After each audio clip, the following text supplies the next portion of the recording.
Hello, my name is Neneng Shinta Rachmawati from H3 2019. My ID number is 19220183. Now I would like to explain about basic concept of English for specific purposes by Wahyu Sundayana. Okay, what is ESP? ESP in brief is the use of a particular variety of English in specific contexts of use and justified by learners' need. English for specific purposes or ESP is pair of teaching English language including business English, technical English, scientific English, English for medical professionals, English for waiters, English for tourism, English for art purposes, and etc. Okay, what ESP? Uh, what is the twins ESP is learner need? ESP requires analyzing language that is required in the area or profession. Conducting student needs analyze. Conducting interviews with subject matter specialists in this area. In the area, Okay, the definition of ESP. ESP courses are those where the syllabus and material are determined in essential by the pure analysis of the communication needs of the learner. P2 Manby 1978, and according Robinson in 1980 has defined it as the teaching of English to learners who have specific goals and purposes. According to him, this goal might be professional, academic, scientific, and etc. According Mackey and Monteport, 1978, have referred to it as the teaching of English for clearly utilitarian purposes. The specific purposes are academic, professional, scientific, one that clearly depend on the learner needs. Okay, and the last, according Dudley, Evan, T. and S. T. John, M.J., in 1998, over a modified definition and expressed their revised view on the essence of ESP from two perspectives: absolute characteristic and variable characteristic. Okay, the first one about characteristic of ESP. Absolute characteristic. ESP is defined to meet specific needs of the learner. And then ESP make us of underlying methodology and activities of the discipline itself. Next, ESP is centered on the language appropriate to these activities in the term of grammar, lexis, register, study skill, and discourse. Variable characteristic. They may be related to or designed for specific discipline, and then may use in specific teaching situation a different methodology from the general English. And then likely to be assigned for adult learner, and then generally designed for intermediate or advanced learner.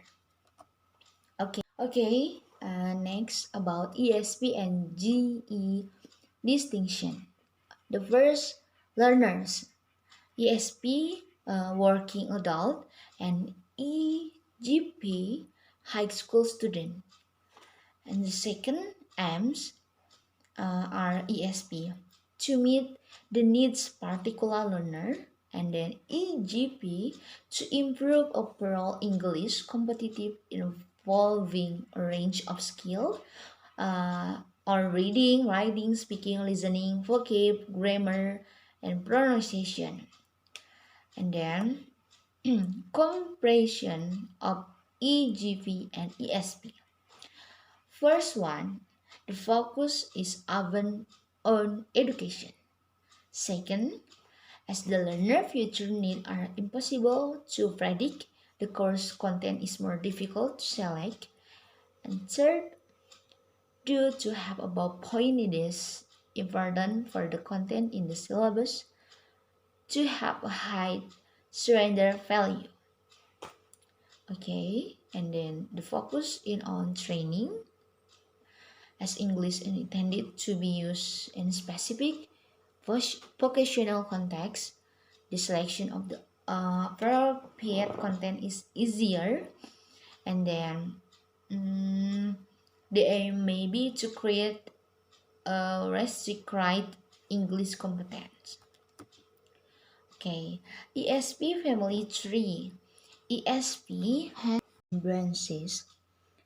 The center is ESP, English for specific purposes, and then the down and the right it is EAP. EAP it is English for academic purposes, and then the left EOP, English for occupation purposes, and then after the EOP go down there are EBV, it is business purposes, and then EMP, English for medical purposes.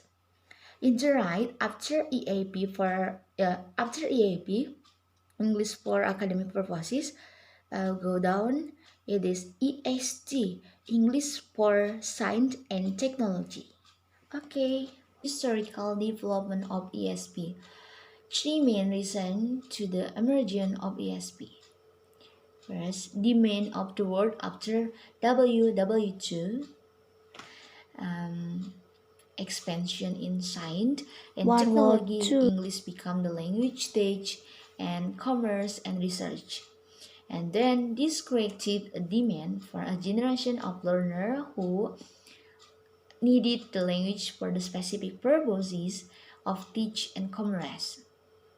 Then, the constraint of time and money created a need for cost-effective courses. Second, a revelation in linguistics. They are shifted of focus from grammar to communication, relation of language variation from context to context, differences in English for commerce and English for engineering. Okay, then as language varies from situation to situation, it should be possible to determine the feature of specific situation, making them the basic of the learner courses. And then rise in the expansion of research in English for science and teach and English for business. Third, development in educational psychology. They are focused on student-centered learning, and then learners are seen to have a different needs and interests, and then which have enough influence on their motivation to learn, therefore on the effectiveness of their learning. And then the standard way of achieving these ways to take text from the learner specific area of study or work. And then the assumption is that evaluation of the English courses to their need will improve the learner motivation and make learner better and faster. The growth of ESP was due to the expansion of demand for English to suit particular need, development in the field of linguistics, and then development in the field educational psychology And then all three factors pointed to need for specialization in learning English. That's all for me. Thank you very much for watching. I'm so sorry uh, if I have mistaken when I say and when I explain about ESP.